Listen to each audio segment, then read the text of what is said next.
Good Saturday morning. I'm Meteorologist Grant Skinner with the News 5 First Alert Storm Team. It's looking increasingly likely that a tropical system will develop in the Gulf of Mexico over the next 48 hours. Hurricane Kirk and Hurricane Leslie and that area off the west coast of Africa do not pose a threat to the U.S., but that area in the Gulf of Mexico that has a high chance of development will likely bring tropical impacts to the Florida peninsula into next week. A depression or storm will likely form by Monday, and it looks like it will take that easterly or northeasterly track into next week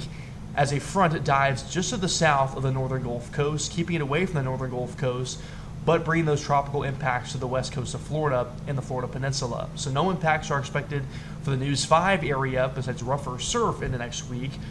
but we are expecting tropical impacts over the west coast of Florida and the Florida peninsula, and you can see that on our current model guidance. There's still a bit of a spread once it gets to the west coast of Florida,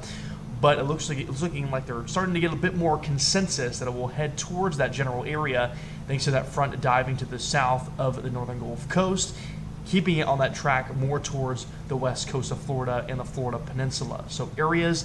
on the Florida peninsula need to be watching this very closely. Rainfall totals have been increasing over the past several days, up to around 5 to 7 inches for some spots, so a good amount of rainfall. Inland flash flooding is going to be another big concern with this tropical system, along with the possibility for coastal flooding as well as the system moves towards the Florida peninsula. There are still a lot of uncertainty in terms of the exact intensity of this system and the track of it, but once the system gets a bit more organized over the next 48 hours, we'll have more details from the hurricane hunters and the National Hurricane Center about the exact track and what to expect along the Florida peninsula into next week.